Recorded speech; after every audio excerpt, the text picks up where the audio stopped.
Assalamualaikum warahmatullahi wabarakatuh. Sebelumnya perkenalkan nama saya Muhammad Agil Rizky Mubarak, dengan nomor induk mahasiswa 129230151 dari kelas 3D, Jurusan Manajemen Keuangan Syariah, Prodi Ekonomi dan Bisnis Islam. Untuk selanjutnya, kita akan masuk ke sesi pembahasan. Okay, enjoy and study the following material.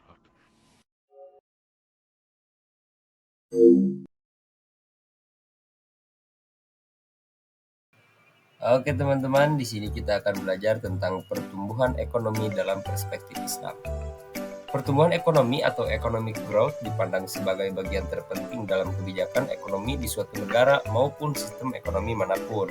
Karena pertumbuhan ekonomi menjadi salah satu indikator penyebab meningkatnya kesejahteraan masyarakat.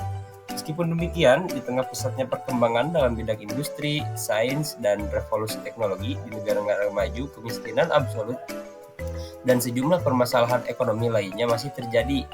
Terlebih lagi pada negara berkembang justru lebih parah karena kemiskinan, pengangguran, pendapatan yang rendah, dan semacamnya masih menyelimuti berbagai negara seperti Indonesia ini. Terjadinya krisis ekonomi dalam perspektif Islam tentu saja tidak terlepas dari praktik-praktik ekonomi yang bertentangan dengan nilai-nilai Islam, seperti perilaku riba, monopoli, korupsi, dan tindakan praktik lainnya. Bila pelaku ekonomi telah terbiasa bertindak di luar tuntunan ekonomi ilahiyah, maka tidaklah berlebihan bila krisis ekonomi yang melanda kita adalah salah suatu malapetaka yang sengaja diundang kehadirannya akibat ulah tangan manusia itu sendiri. Nah, selanjutnya di sini ada perbedaan pertumbuhan ekonomi menurut Islam dan konvensional. Ilmu ekonomi Islam memandang pertumbuhan ekonomi sebagai sebuah sarana untuk meningkatkan kesejahteraan materi manusia tanpa memandang ras, agama, dan bangsa. Lebih dari itu, ilmu ekonomi Islam mempunyai orientasi ganda dalam hal ekonomi, yaitu kesejahteraan materi atau duniawi dan kepuasan batin atau ukhrawi. Itu menurut Islam. Selanjutnya ada menurut konvensional. Untuk konvensional, ilmu ekonomi ini hanya berorientasi kepada pertumbuhan yang tinggi dari suatu aktivitas kehidupan ekonomi, tanpa menyertainya dengan distribusi yang merata dari output yang dihasilkan, yang ujung-ujungnya berakhir pada kesejahteraan materi yang pendistribusiannya tidak merata untuk kesejahteraan manusia. Lanjut ke prinsip-prinsip pertumbuhan ekonomi dalam perspektif Islam. Pertumbuhan ekonomi dalam perspektif Islam didasarkan pada prinsip-prinsip ekonomi syariah yang diambil dari ajaran-ajaran Islam.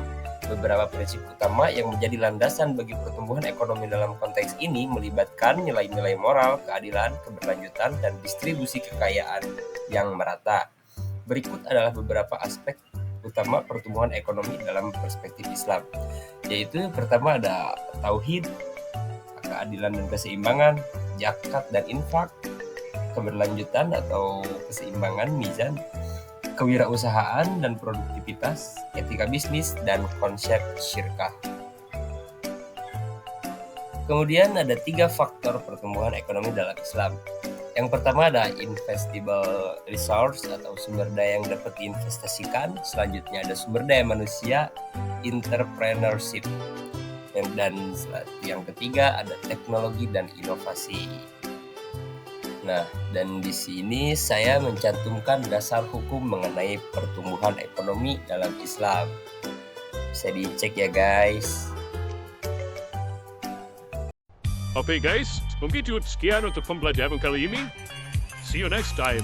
Bye-bye.